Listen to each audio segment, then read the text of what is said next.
Bonjour Bruno Marchal, alors c'est Mental Coach à Montpellier, c'est par Skype par téléphone quand vous êtes loin, 1 heure de coaching, 15 jours gratuits, ensuite de suivi, vous pouvez m'écrire autant de fois que vous voulez, c'est le secret maison pour la réussite de vos coachings.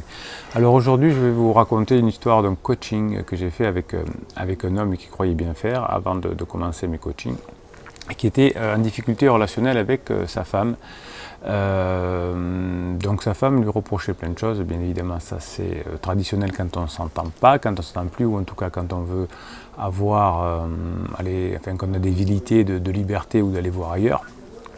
Vous savez ce vieux proverbe, quand on veut tuer son chien on dit qu'il a la rage, et dans un couple, quand il y en a un qui veut plus de l'autre, eh bien, il va lui trouver des défauts, et l'autre, malencontreusement, s'il ne fait pas les coachings, va vouloir justifier à l'autre que ce n'est pas vrai, donc la personne trouvera toujours un autre argument. Alors qu'a fait cette personne-là? Ce qui l'exaspérait, lui qui était quelqu'un de pondéré d'après lui en tout cas, c'est qu'il essayait tout le temps d'arranger les choses et d'expliquer les choses. Et dès qu'il donnait des arguments, sa conjointe lui disait eh bien, arrête d'élever le ton de ta voix, c'est insupportable, tu m'agresses. Et donc mon client, enfin avant d'être mon client, croyant bien faire, avait mis son téléphone dans sa poche et enregistré la conversation. Alors il doutait un peu de lui, il disait s'il faut je m'emporte, je voudrais écouter. Et donc il enregistre la conversation, et au bout de sa femme je crois rentrait souvent très tard le soir sans lui donner d'explication, et donc il avait décidé d'aller discuter avec elle pour comprendre, et effectivement au bout de quelques secondes l'argument de madame était arrête de me parler mal, arrête d'élever le ton de ta voix, c'est insupportable, tu me casses les oreilles. Et donc monsieur en retraite et va écouter son enregistrement, doutant peut-être de sa qualité de maîtriser ses émotions, et s'aperçoit en écoutant la vidéo, l'audio du moins, que son ton de voix et son volume sonore ne changeaient pas. Donc il est un peu rassuré. Et alors on ne s'était pas encore rencontrés bien sûr, décide d'aller en parler à sa femme pour arranger les choses en disant tu sais chérie, je ne sais pas s'il appelle encore chérie, mais quand je te parle, tu ne crois pas m'emporter, et d'ailleurs j'ai enregistré, je vais te faire écouter pour te montrer que je ne m'emporte pas. En tout cas, il était un peu nitty. Et là, il commence à mettre l'enregistrement. Et effectivement, sa voix n'a pas dépassé un nombre de décibels important, ou en tout cas n'a pas changé d'intonation. Et là, sa femme lui dit tu me fais pas confiance, tu m'espionnes, là tu as dépassé les bornes cette fois, tu vois bien que tu as un problème, donc ça va se finir entre nous, c'est plus la peine de continuer.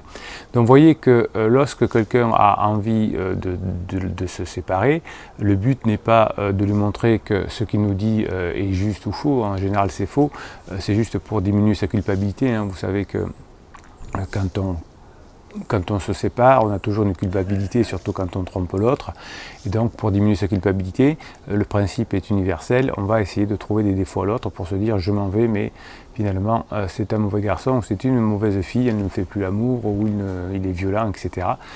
Et quand on regarde les faits, c'est juste que la personne a envie de changer de vie, d'aller voir ailleurs, de se faire plaisir, de retrouver une forme de lune de miel, puisque le couple initial n'ayant plus étant sorti à la lune de miel, pour certaines personnes qui ne connaissent pas les règles de fonctionnement du couple, pensent de bonne foi, on va dire de bonne foi en tout cas, que le couple est mort parce qu'il n'y a plus les mêmes émotions avant. Ils ne savent simplement pas que le couple a des cycles, et qu'à chaque cycle, il faut faire certaines choses pour qu'on prenne du plaisir à être dans ce couple. Donc la plupart des personnes ne connaissant pas ces mécanismes pensent que le couple n'est plus quelque chose d'émouvant, et ça vient de l'autre. Donc on va aller chercher ailleurs, on va recommencer ailleurs, on va prendre une relation en pansement, où on va avoir de la lune de miel, et puis quelques temps après, comme tous les couples depuis les familles depuis des milliards d'années, ou des millions d'années, je ne sais plus, des millions d'années on va dire, on aura toujours le même cycle, lune de miel, dépression, etc., etc. Vous avez des vidéos sur cette chaîne qui vous l'expliquent. Voilà, donc je voulais vous donner un petit peu ce compte rendu et j'expliquais pendant nos coachings que effectivement ça ne sert à rien de vouloir expliquer à l'autre qu'il a tort et de donner des faits, puisque nous sommes dans quelque chose d'émotionnel qui a pour but de diminuer sa culpabilité. Alors il y a d'autres méthodes pour récupérer son couple, mais en tout cas vouloir justifier et donner des arguments rationnels ne fait qu'empirer les choses, puisque de toute façon on veut diminuer sa culpabilité et donc on va se servir du fait que la personne cherche à se justifier, cherche à comprendre pour en faire encore un argument de diminuer sa culpabilité et donc de continuer à faire ce qu'on a envie de faire ailleurs. Voilà.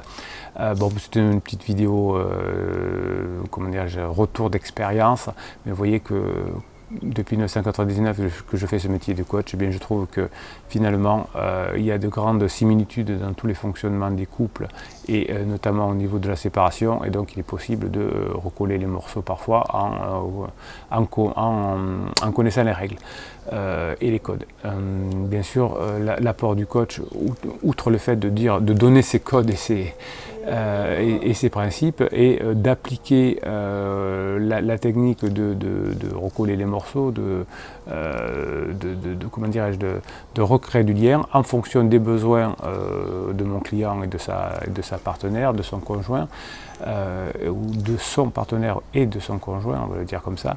Et donc en fonction du besoin des uns et des autres, eh bien, la méthode n'est pas la même. Mais le principe, c'est de comprendre les codes et ensuite de voir comment on les explique à l'autre et comment on passe cette phase difficile. Et quand on connaît les codes et qu'on comprend la méthode, eh bien, il y a effectivement beaucoup de chances d'améliorer son fonctionnement. Et quand il y a des enfants au milieu, eh bien, c'est aussi bien que pour eux qu'ils vivent avec des parents heureux, plutôt que des parents séparés et qui continuent à se déchirer parce qu'ils n'ont pas connu les codes. Et quand souvent les parents se mettent dans un autre couple, dans des couples recomposés, eh bien, on retrouve les mêmes cycles amplifiés, puisque avec le nouveau conjoint du papa ou de la maman, eh bien, c'est pas ses enfants, donc ça devient compliqué, il y a les enfants des autres au milieu, etc. Donc si on peut comprendre les règles de fonctionnement du couple, dans le couple initial, dans le couple recomposé, eh bien on arrive effectivement à être beaucoup plus heureux. C'est ce que je vous propose dans mes coachings. Si vous pensez que cette vidéo peut éclairer des personnes qui sont un peu perdues, mettez ce pouce en l'air pour que YouTube référence à cette vidéo. Abonnez-vous pour avoir accès, donc vous appuyez sur la cloche de la notification pour avoir accès à des posts que je mets régulièrement, presque tous les jours, et qui sont réservés aux abonnés. Et puis posez vos questions en commentaire et j'y répondrai très volontiers. Ça fait partie du partage pour mieux vivre ensemble. Voilà, c'était Bruno Marchal. Et Bruno Marchal, il vous dit à très bientôt.